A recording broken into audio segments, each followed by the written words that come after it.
Hey, what's happening everybody? Charles Marng here, and today I'm focused on part 2 of my Adobe Lightroom training.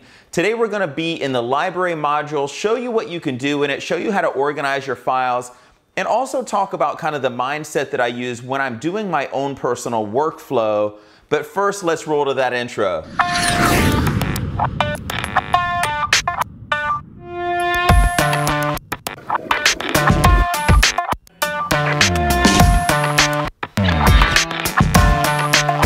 So my goal here is not just to teach you the tools and show you the layout, but to actually teach you a little bit about my workflow as well, my thought process that goes into how I use Adobe Lightroom. If you like what we're doing here, you want to support our channel in any way, keep in mind you can go to shopcharlie.com, buy a gift for yourself or someone else, all created from art with my expressionist paintings. We have t-shirts, scarves, skirts, leggings, t-shirts for the guys, all sorts of different things. Let's go over to the computer and start our program here. So yeah, Adobe Lightroom, it's essential to the way that our studio runs. We use it not only for editing our photographs and mastering them, but for sharing them with clients. And the library module is a big part of what we focus on when we're getting our photographs organized. Let's dive in and share it with you and share some thoughts. So let's go over the library module really quick. There are different modules, as you'll see in the upper right of Adobe Lightroom. There is the library we're focused on today: Develop, Map, Book, Slideshow, Print, and Web. We will go over each of these throughout our training series. But first, the library module is one of the most essential ones of them all. Let's go to the left here. This is our navigator, which we can open and close, but it just shows us a thumbnail of our photograph here at all times. The catalog here is where we can see what is in the catalog. We have all of our photographs here. If we had specific photographs all synced, we could see that. There are quick collections as well. Quick collections are exactly what it sounds like. Something that is just quick and easy to do, but that you probably won't keep for a long time. So the way you add to quick collections is just as you scroll your thumbnails with your either mouse or your left and right arrow keys, you'll see a little bubble image just above it, little bubble in the upper right of the thumbnail. If you click that, you'll see that it will add it to a quick collection. There's 2 in there now, we can add another, and there's 3 there now. If I want to take it out, you just click again and it comes out of the quick collection. But what that allows you to do, obviously, is click on quick collection and just have kind of a quick collection of your favorite edits or favorite things. So back to all photographs. You can also see what's in your previous import. If you have lots of different imports for the same client, you can see what your previous import was, what chip you put in last per se. Down below that we have our folders. Now this is a catalog dedicated to this specific client. But one of the cool parts about Lightroom is you can also create one master catalog and keep all of your portrait sessions there. And what you would see down below here are the folders that you create for each individual client. So again, we only have one, so it doesn't really pertain to this, but certainly you can have multiples. Collections and smart collections are exactly that. You can create collections of photographs based on various metadata or different things. So for instance, let's say 5 stars. If I were to, and this is one of the cool things, to rate this photograph a 5-star photograph, it's one of the best. There's a number system of 1 through 5. You just click number 5 on your keyboard to give it a rating of 5. You'll see in that lower part that shows the 5 stars there. And then over here, if I want to sort by 5 stars, that's all my collections of 5-star photographs. So really simple way to be able to organize your photographs with ease as well. So we will unstar that by hitting 0. That just kind of clears everything out. The other thing that you can do is you can color your photographs. So what I mean by that is organize them by colors. So 1 through 5 is 5 stars, 1, 2, 3, 4, 5. 6 would be giving it the color of red. And as you can see, when I hit the 6 key, that put a red box around it. 7 puts a yellow, 8 puts a green, so on and so forth. But let's say I'm going to go back to 6 and I'm going to select a couple of photographs, give them a color of 6. Over here, you'll see again, those are all that were colored red. So this is how you can create collections with ease. You want to clear it out. You just hit 6 again to unclear it. So 6 to make it red, 6 to make it not red. So really simple way. And you can create collections based on your own criteria. We can create a smart collection by literally saying, okay, we want it to have any photograph with a rating of equal to 2, and that photograph also needs to be a pic.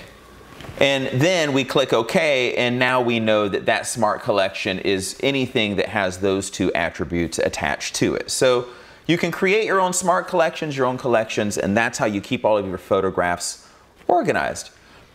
We have an export button down here as well, which is how we export to our RAW files to JPEG or TIFF or the original RAW file. We'll get into exporting at some point. And there are also published services. So you can set up a specific external hard drive you send things to, export straight to Facebook, Flickr. I have a Mylio account we can export to, Pixieset, which is an online service for us creating image galleries to share with our clients. We can export to there as well. So lots of different options when it comes to that. All right, let's take a look at these icons down here. Right here, we have a few different things available to us right on this bottom row. One of the things that's important, I find, is the ability to go from a grid view like you were looking at. On the right side of that, we can adjust the size of our thumbnails to see more or less. We can go to a full screen mode as well. And that full screen mode just kind of brings it up full. We can go into, or should call it a loop view, I guess. We can go to a compare view mode, comparing 2 photographs side by side. We can use the survey mode, and survey I use all the time, sharing images with my clients, because I can hold shift and select multiples and say, which do you like best out of these 4? Or if you use command, you can select individuals and say same thing. What do you choose out of these 4? So really easy way to organize things with that. And then you can also organize by people, face detection, that type of thing. So let's take a look on our right-hand side here at the lower part of that same bar. And you're going to see that you can sort your imagery by all sorts of different things, by whether you flagged it, by how you rated it, by color, all sorts of different things. So I'm going to go through, and I'm going to just pick a selection of images. Number one, as I go through my photographs, my workflow is generally to get through them kind of quickly here, at least at the initial run. So I will use my keyboard keys, left and right arrows, and I'll just kind of scroll through one at a time, clicking right. And if it's a pic I think I want to see again, I'll hit the number 1 key to give it a rating of 1. So I'm just going to select a few. Rating of 1, rating of 1. That's beautiful, rating of 1. And what's cool about that is I can see on the right hand side here all of the unrated images. But I can just as easily say, show me the rated images, anything with a rating. Now that could be a rating of 3, it could be a rating of 5. It's just basically anything that is a rated photograph. But what's cool is I can now select over here and say, show me anything that is a 3-star. And then I only, or I should say greater than or equal to 3 stars. I can also change that to just equal to 3-star. So the starring system is incredibly helpful when you're sharing images with clients. I know a lot of times we'll go through them quickly with our clients, and I'll go through all my single stars. I'll single star first, but then I'll bring up only the single stars and we'll go through them together. And anything that's a maybe, I'll double star. Anything that they're like, I absolutely love that, I'll triple star. And then we go through them together again. And I'm kind of focusing and narrowing their focus on their favorites, which is an easy way to kind of get through images with clients. So you can sort all different ways here based on using the sorting features. Let's go a little further to the right here and go up top. Let me actually just say unrated so we can see more images. So on the right-hand side, we have our histogram at the very top of the library module. This allows us to see our exposure in a way that allows us to understand how well it is exposed and stay within certain guidelines. We will talk about the histogram in detail in another segment. Below that, we can also make some certain adjustments. We can adjust exposure of our image. In the tonal control, we can say auto tone, which is just kind of an auto. It does a pretty good job. But if we want to specifically adjust a photograph, we can up the exposure by 1/3 of a stop, or down. We can up the exposure also by a full stop or down. Same thing with the clarity features, the vibrance, which adds just more vibrant color to your photograph. So just some quick settings there for quick and easy exposure adjustments. You can also change your white balance here and say, okay, how is it as shot, or do we want to use tungsten, or if we mischose our calculation in camera or didn't have enough time to.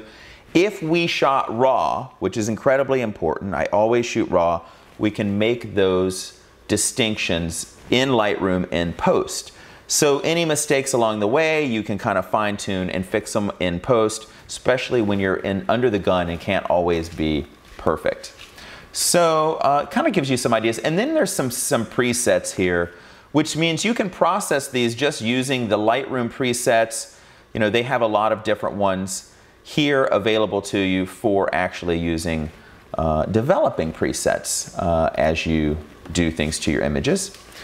Let's go a little further. We can add keywords. Earlier, if you didn't catch the first video, I talked about keywording on import. Here are 2 keywords that we added to our collection or our images here.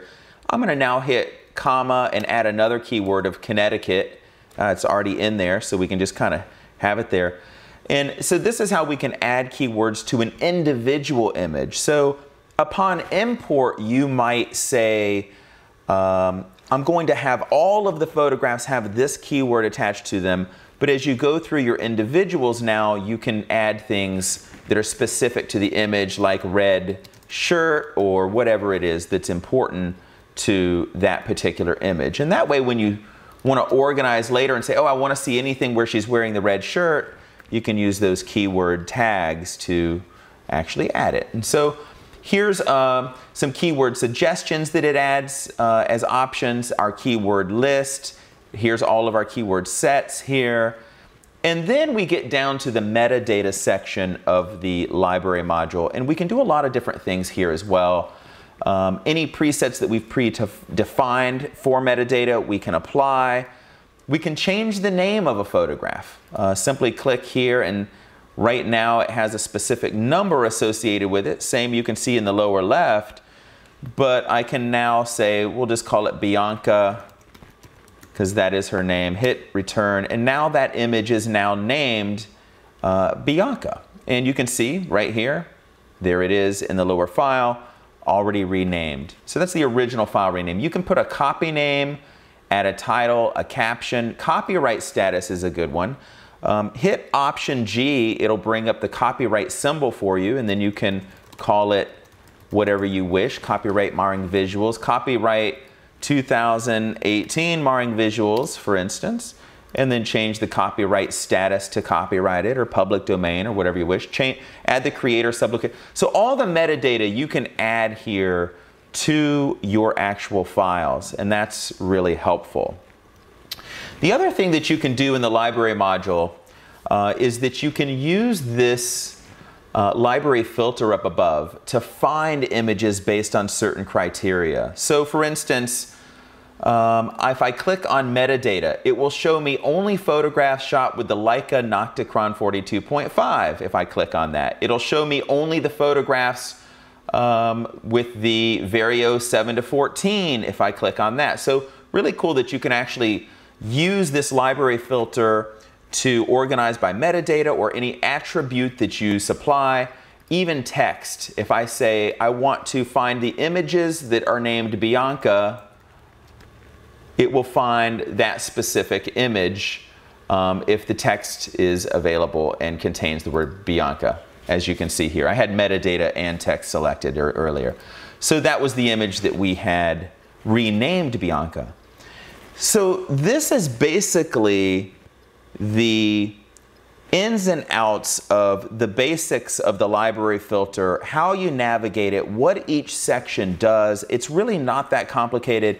It looks complicated at first glance, but it really isn't all that complicated. The other one thing I will mention is that you can also sort your imagery here by a variety of different attributes, by color, text, added time, capture time, by clicking on this little drop-down menu in the lower left as well. So, library module, really not that much to it once you understand it, but this is where you get your files organized and make the most of a Lightroom when it comes to organizing, sharing with clients, that type of thing.